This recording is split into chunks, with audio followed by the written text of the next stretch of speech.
We are live. Hello, everyone, and welcome back into this new live.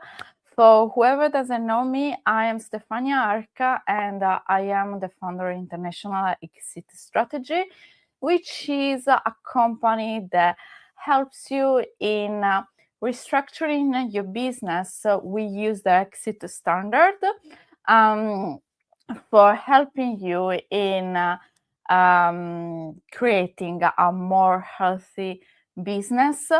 And once the restructure is done, it's your choice deciding if you want to exit, if you want to step back, or if you simply want to keep the business, which it's smoother than whatever was back in the days. So using the exit standards just help us in reaching the top level that you can possibly imagine in your business standards. In your business structure, in your business model. So today we are going to have a deeper look on managing clients' contract, especially during this is dedicated to the transitional time, but in any case, even if you are not ready yet to sell, knowing what to expect, in any case, helps you in avoiding a future crisis.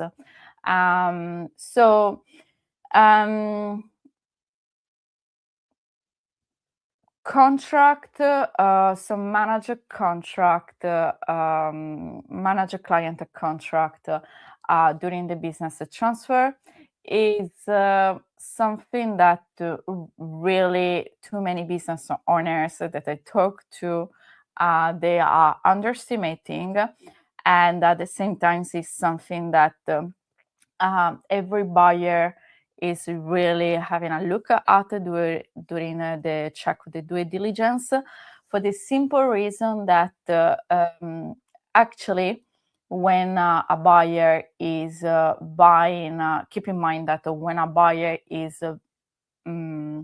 considering to do an offer for your business, is not really buying whatever it was in the past, but it's buying the future, the predictability of your product. It's buying like the cash flow.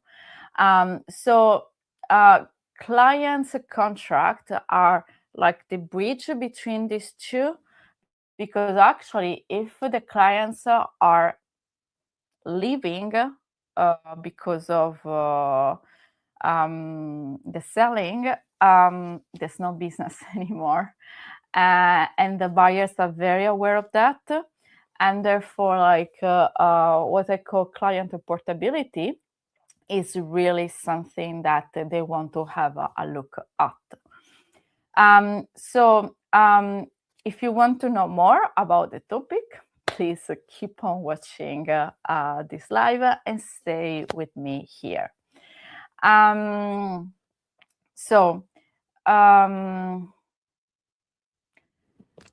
As I was saying, clients' contract are really an underrated part of selling and the part of the transfer a business, because actually, as I said, clients needs to stay with the buyer, or if we are losing some clients with the new acquisition, the question is how much value those clients that we are losing were actually bringing to the profit, the cash flow in the business. Because at the end of the day, if we are losing, for instance, like one big client, and this big client is bringing like 20, 40% or even more of the whole cash flow, you can understand that actually for the buyer, trying to recreate all the clients' CRM might be really complicated, might be a really high risk at the beginning because there must be like a period where he's not actually receiving any money. So this is why it's important to having a real deeper look about this part.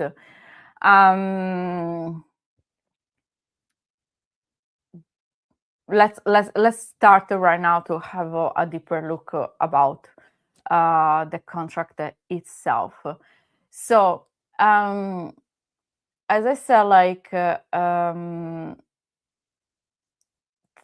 when a buyer is buying a business, is actually not buying the past, but it's buying the future cash flow, and so the contract with clients needs to be written first of all. I know that might sounds like silly, but actually any oral contract, any oral agreement can't really be tracked during due diligence, so it's not like its value is zero. It should be as well, the contract should be transferable. It should be also renewable, so it should be extended if needed, and it shouldn't depends on one single person presence. So it should be like direct to the brand and not to the founder. So the idea here is just like buyers can't really buy anything where you are going to say something like, we work together for some years, there is a good vibe. Buyers are something new, a new part of in the ecosystem. So they need to protect themselves, and the contract are going to help here. In terms of the technical points that could really change your contract, there are mainly 2 points to have a look at. And one scenario is the stock sale, and the other one is the asset sale. So during the stock sale, the buyer is actually buying the company and not the individual assets. And the person who owns the company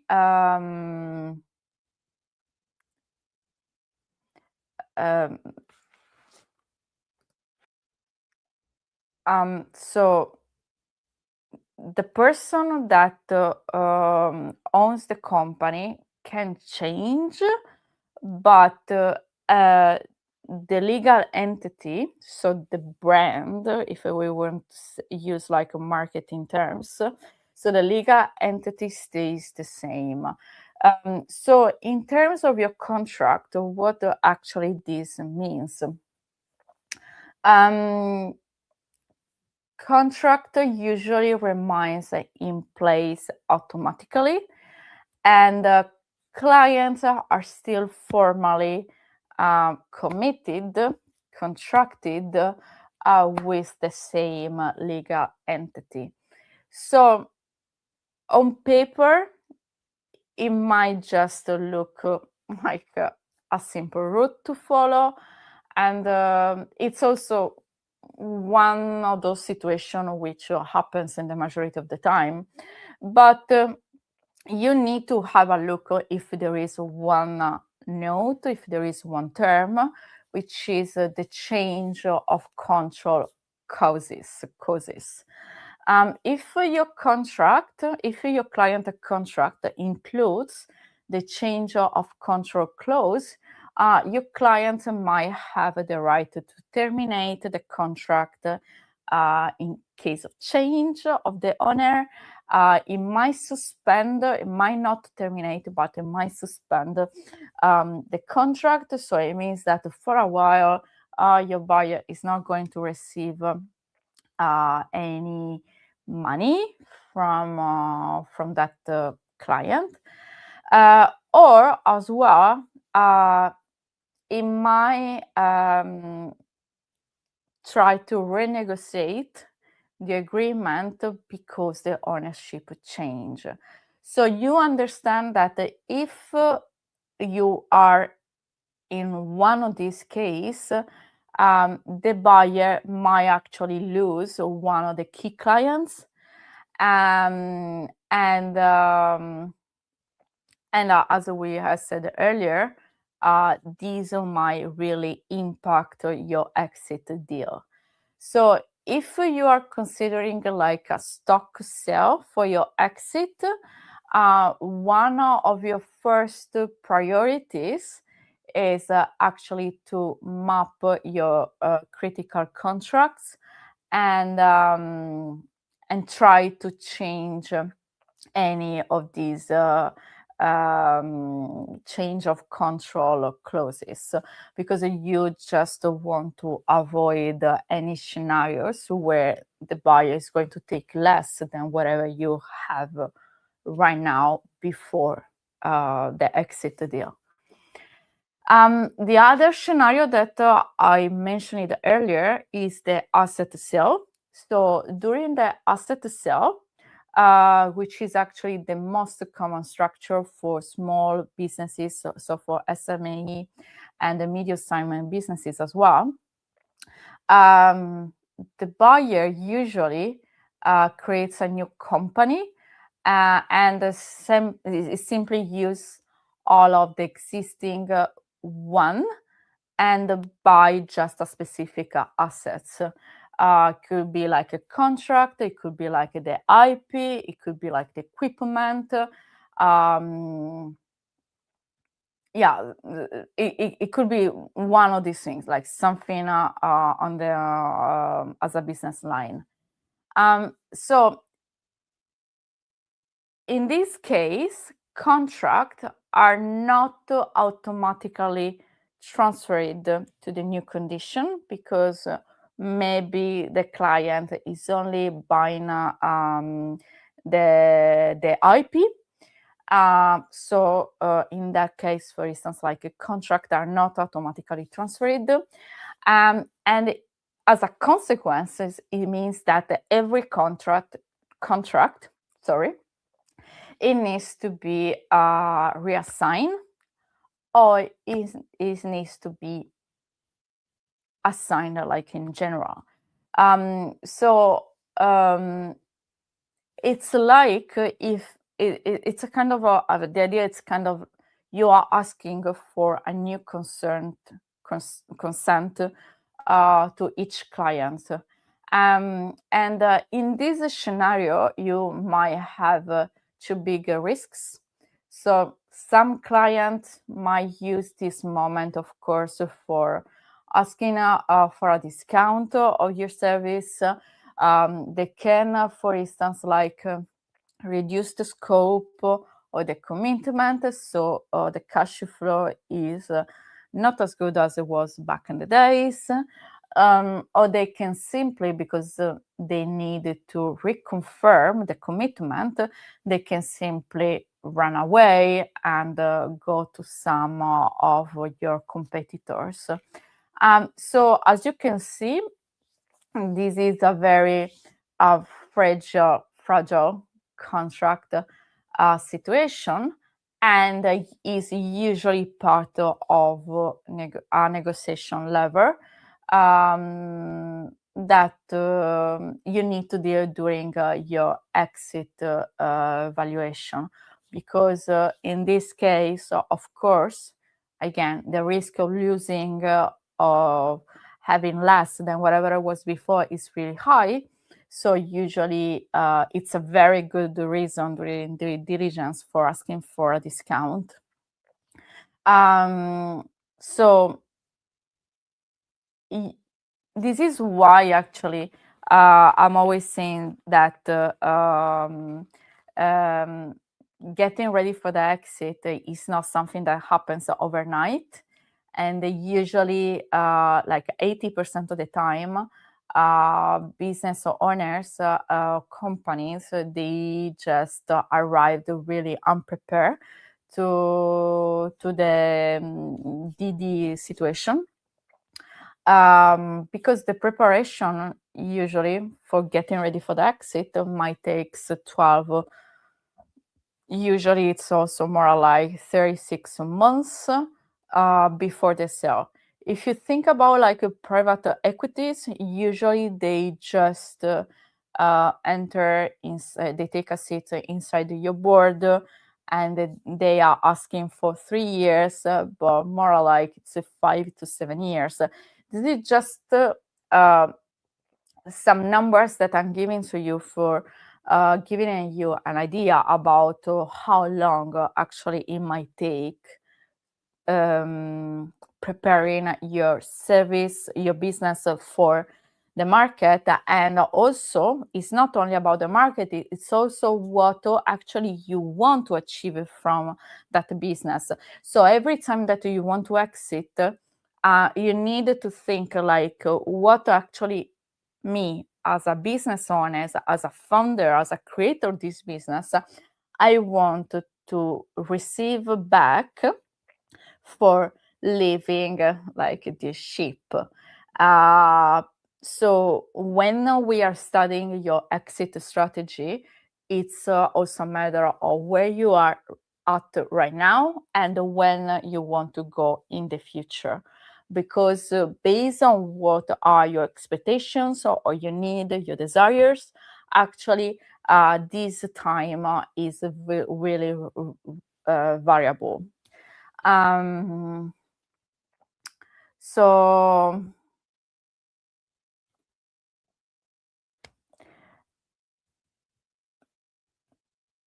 I don't know if I need to say anything more about this. I'm just trying to making up in my mind, but right now I think I have already said everything about stock sale and asset sale. Um, and I want just very quickly to talk about another reality, which is really, really, really common, especially for SME, so for small, medium-sized businesses, which is the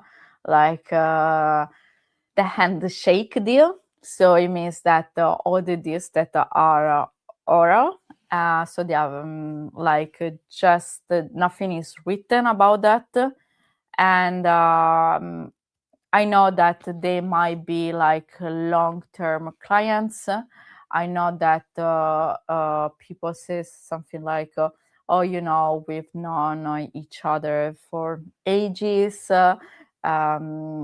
But in this case, without the contract, as I was saying earlier, everything is based on the trust and on a verbal agreement, and you can't sell actually any handshake because in court is your word against someone else. So if nothing is written, if nothing is possible to be tracked, documented, you understand that one day it's in one way and the day after it doesn't mean that the deal is this exactly as it is. So if for instance you have 50 clients and only 10 are actually signed the contract, like you have a written contract, a buyer will consider that you have only 10 clients and not 50. So can you imagine how massive is going to be the discount, considering that you have, for instance, like 40 clients which are not bring you money, which are not bring you cash flow. The risk is really, really high. And this is a really good reason for asking for a discount. This is something that usually is raised during the due diligence, where actually the buyer is asking to having a look at your contract and your revenue background. Um,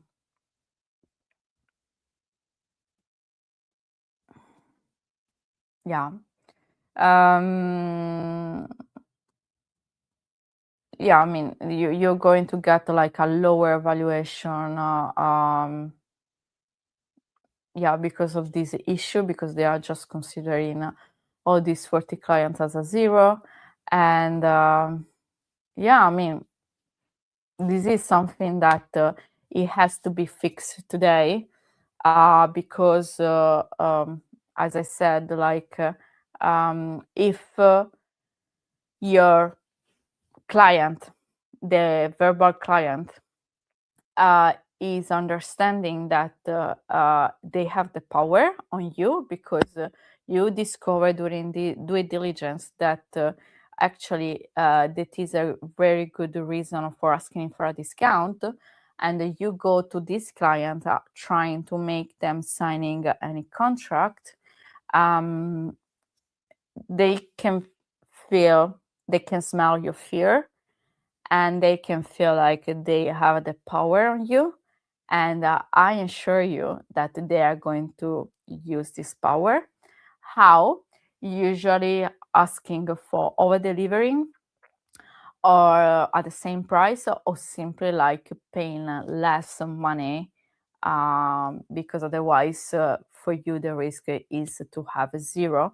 So they just think something like, okay, it's better to have 10 uh, instead of to have a zero. So yeah, I mean, written contract,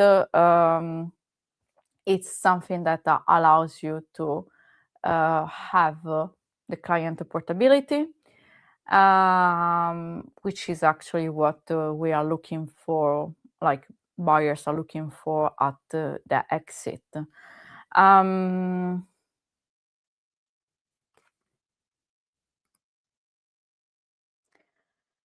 Yeah, so make sure actually that everything is written, and also it's important how it's written. So there shouldn't be any founder dependency on those contract. So it means that contract can be like on your founder names, but they needs to be on your company brand name. It can be as well like they are going to have a look at if there is a process for communication, because this allows to track the communication, and at the same time, like, it means that the communication is not going all to the founder. And as well, like, they are going to have a look if your team knows the client, and the client, no, it's better like to say the client knows the team. So actually, if the relationship is shared with your account manager or your project manager, or like your team manager, so everyone that is not only you. So in this way, if the relationship is shared, it means that we are we have in front of us an okay for a portable client. Um, uh, I think that we have said more or less all the key points here. We have talked about the need to be written. They need to be like as general as possible. Not general like without the details, but the details shouldn't be addressed to one name person. Clients, I mean, the most complex one are the contract for the clients that are bringing you the most of your cash flow. So definitely those ones, those contracts are really like studied in details. And yeah, I mean, I think that for now, for this live is kind of enough. So if you want to have any kind of help or support, please feel free to contact us on our using the form that you can find on our website under the bottom contact us. Our website is www.internationalexitstrategy.com, or if you want, you can just get in contact with lawyers. If you do not want to go through us, please just ask a consultation to some of your trusted lawyer, and try to make things right from today, instead of waiting for the moments where actually it could be too late. I hope this video had been give you some tips.